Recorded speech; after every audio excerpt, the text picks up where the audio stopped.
Estas fueron palabras de la directora de la UNESCO con motivo de la celebración de este año 2012 de Irina Bokova. Sí. También en este 2012 se conmemora el 28º aniversario del Index Translationum, que es un traductor que registra todas las traducciones de los libros que se han originado a través de esta herramienta. Héctor, ¿nos puedes hablar un poquito más de esta herramienta? Esta herramienta del Index, que seguramente ustedes ya conocen, tiene la peculiaridad de ser una lista que contiene los libros traducidos en el mundo.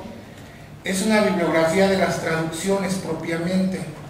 Esta base de datos contiene un cúmulo de información bibliográfica de libros traducidos y publicados en cerca de 100 estados miembros de la UNESCO. México es parte, ya sabemos, desde el 46. Esta base de datos en total cuenta con 2 millones de registros en todas las disciplinas, tanto en literatura, historia, humanidades, ciencias sociales, ciencias naturales e incluso... Es un libro que estuvo escribiendo mediante tweets. Al final salió la edición, acá salió la semana pasada, es una edición muy bonita. Bueno, ¿cuál sería la diferencia entonces, no sé, maestro, por ejemplo, o no sé, del hecho de escribir un libro como tal, de sentarte 1 año, 2 años, preparar un libro de lo que sea, del tema que sea, del género que sea, y sacarlo en un medio electrónico, sacarlo en un libro electrónico, y este ejemplo, por ejemplo, de tu literatura, ¿no? ¿Cuál es la diferencia? Aparte de la calidad, no creo yo que sea lo mismo preparar un libro así que la inspiración que te llega a las 11 de la noche, ¿no? ¿Cuál sería la diferencia entre esto? Entonces estamos teniendo ahora, si al final de cuentas el modo para llegar a la lectura de esto va a ser igual, va a ser mediante una pantalla digital, ¿no? Que, bueno, aquí uno no le puede picar y se va a mover, ¿no? Pero la pantalla sí se puede, que es una experiencia lectora al final de cuentas también diferente. ¿Cuál sería la diferencia entre este tipo de literatura virtual que ahora se está haciendo, que tiene unos años haciéndose, y la literatura virtual de otro modo? La literatura, preparar un libro de ensayos, publicarlo en un medio virtual y que te va a dar currículum, que te va a servir para participar por becas, que incluso cuenta como una publicación y que te va a servir todavía más allá, incluso que te pueden dar un premio por obra con ese libro.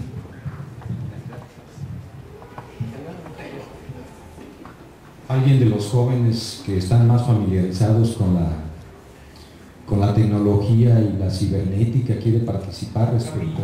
Y me hace pensar que esa idea no es tan original en el sentido de la inmediatez de la escritura. Veíamos el caso de Fernández de Lizardi con algunos muchachos en la Escuela de Letras, el caso de cómo se publica esta novela por entregas en el Diario de México, aquel primer periódico ya de la Nación Independiente, y cómo la calidad literaria de El Periquillo Sarmiento difiere en calidad con otras obras del mismo autor que se publicaron como libro. ¿Por qué? Porque él tuvo la posibilidad, no en el libro por entregas, sino en el libro escrito ya de manera tradicional, revisado, corregido por el mismo autor, de precisamente de modificar y corregir errores. Todo el mundo alguna vez, espero, ha leído en el baño, ¿no?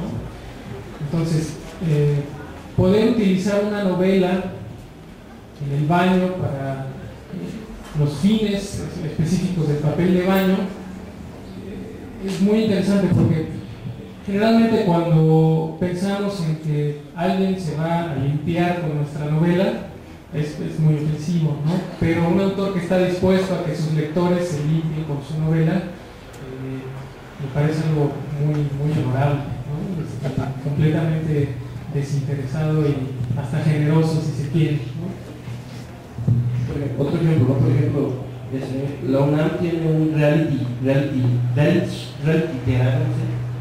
virtual que es sobre, se llama Casa de Letras, y es sobre ir escribiendo crónicas, pero entonces se van escribiendo y cuando lo escribes tú lo subes a un blog destinado a esto y los lectores empiezan a votar mediante el correo electrónico. Cada vez tenemos que ser más competentes. Estamos viendo dos panoramas. El primero es la cuestión humana, ¿no? La cuestión los procesos tradicionales de elaboración de un libro, como, o sea, todo todo el mundo editorial, ¿no?